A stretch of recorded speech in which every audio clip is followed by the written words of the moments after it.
Bueno, y hoy se celebra el Día Nacional de los Pueblos Indígenas y desde el Ministerio de Bienes Nacionales han liderado una iniciativa para construir un Chile multicultural.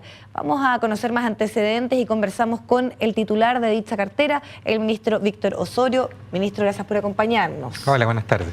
Claro, hubo actividades también en el Palacio de la Moneda, encabezados por la presidenta, y en el marco de todas estas celebraciones de nuestros pueblos originarios hay una entrega significativa de territorio. Cuéntanos los detalles.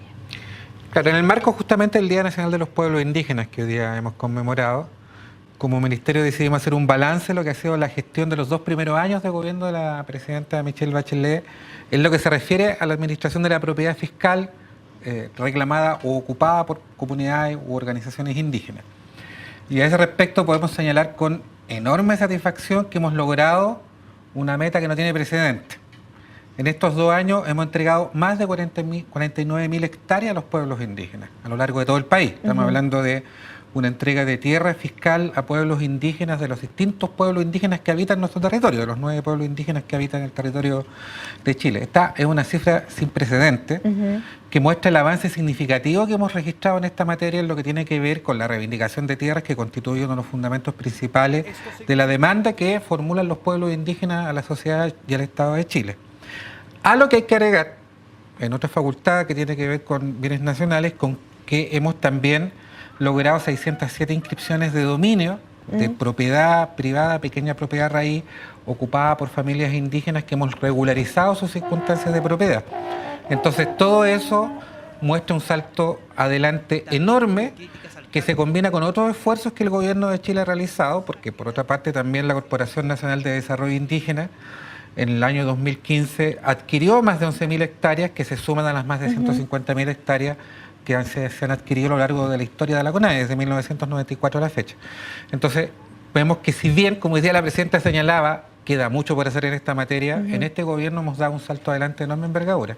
Ministro, ¿y qué diferencia o están dentro también de esta cifra de estas 49.000 hectáreas el trabajo que realiza la CONADI?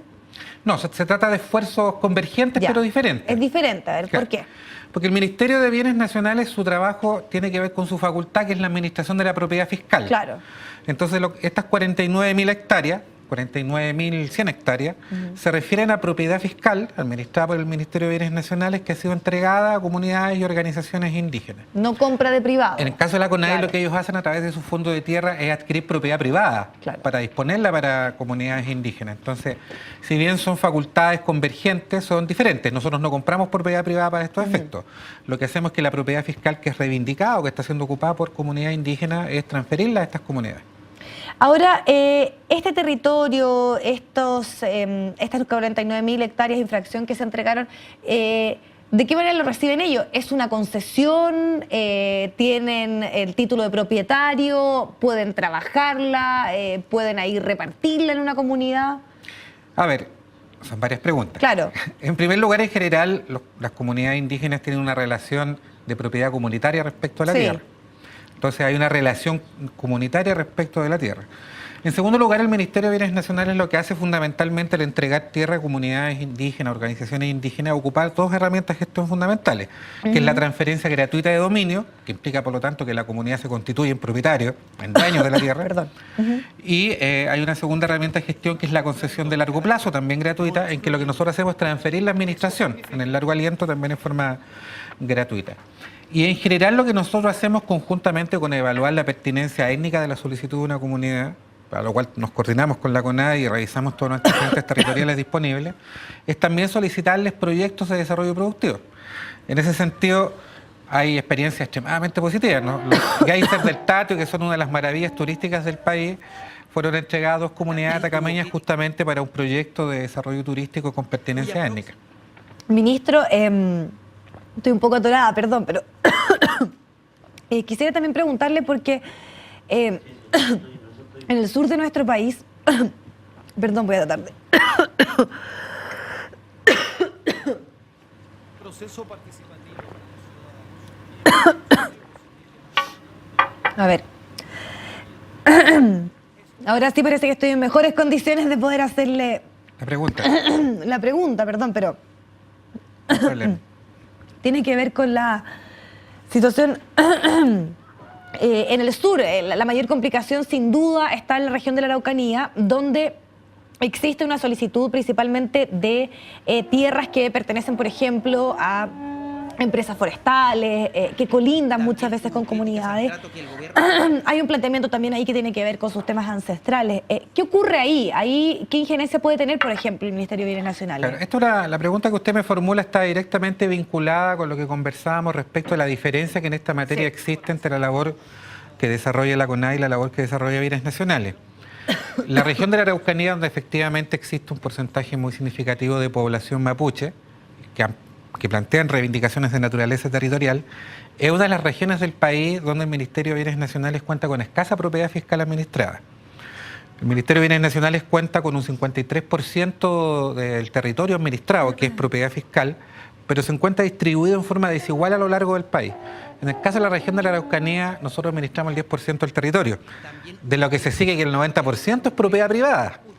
Entonces, justamente allí es donde la CONADI pasa a tener un papel más importante desde el punto de vista del Fondo de Tierras, porque necesariamente un porcentaje importante de la demanda de tierra del pueblo mapuche en la región de la Araucanía pasa por una resolución que está en manos de la CONADI, que tiene que ver con la adquisición de tierra que hoy día tiene la figura jurídica propiedad privada. Claro, y tal vez es precisamente eso lo que genera las principales dificultades de esta pretensión que existe de las comunidades mapuches, y porque muchos de ellos consideran que aquí había un fracaso precisamente en la entrega de estos terrenos, que tiene que ver con que, lo que usted dice, este 90% pertenece precisamente a privados. O sea, no hay una injerencia fiscal ahí. A nosotros nos parece que el Estado de Chile ha hecho un esfuerzo muy significativo. Y esto no es una frase hecha, porque, por ejemplo, en el caso de lo que estábamos conversando de las 49.000 hectáreas de propiedad fiscal transferida a comunidades indígenas, estamos hablando de un hecho contundente y evidente. Sin embargo, también hoy día la presidenta señalaba que tenemos mucho por hacer. Y hay un anuncio muy significativo que ella ha señalado desde el punto de vista que se va a colocar en marcha un nuevo programa de emprendimiento indígena que se va a sustentar además en un crédito del BID por $40 millones, que nos va a permitir también resolver otra dimensión que tiene que ver con el desarrollo de la capacidad de emprendimiento y desarrollo productivo por parte de las organizaciones indígenas, en la que se constata que hay una brecha significativa respecto de la población no indígena. Tenemos mucho todavía por hacer. Esta es una materia en la cual hay mucho trabajo todavía pendiente y estamos conscientes de eso. Ministro, este anuncio precisamente que usted hace mención que tiene que ver con estos $40 millones del BID es una cifra significativa, importante, y que busca precisamente entregar un estímulo y un número importante de recursos a los pueblos indígenas de nuestro país, que también viene a resolver una problemática que muchos dicen, claro, está esta entrega de territorio, pero muchas veces no está acompañado de un proyecto, un plan de trabajo de cómo poder explotarla o darle una cierta utilización. Claro, mire, a mí tuve la oportunidad de conocer la experiencia de Canadá, que es una de las sociedades que está reconocida internacionalmente como una sociedad que ha logrado en una medida importante resolver la demanda de sus comunidades indígenas. Y dialogando con comunidades indígenas en Bermestú, en Nueva Escocia, los pueblos indígenas nos señalaban que sus derechos políticos, sus derechos de autodeterminación política han estado estrechamente vinculados con la capacidad que han tenido los pueblos indígenas de Canadá de desarrollar su capacidad de autogestión económica y productiva. Claro. Entonces, efectivamente, nosotros constatamos que en Chile hay una brecha importante en esa materia, y este programa que ha anunciado la presidenta justamente lo que busca es permitir que las comunidades y los pueblos indígenas den un salto adelante en materia de su capacidad de emprendimiento productivo, y para esos efectos se construyó este proyecto que con una cifra, como usted dice, de enorme envergadura, en que a través de definiciones participativas que adopten las comunidades se van a desarrollar proyectos que efectivamente contribuyen a expandir los derechos económicos y sociales de los pueblos indígenas, que es la base para una resolución integral de la deuda histórica que el Estado chileno y la sociedad chilena tiene con los pueblos originarios. Claro, por ejemplo, también la administración de ciertos lugares que son de atractivo turístico, que es algo también que se ha reivindicado, que por ejemplo era una lucha de largo aliento, de mucho tiempo, por ejemplo, en la comunidad Rapa Nui también. Así es.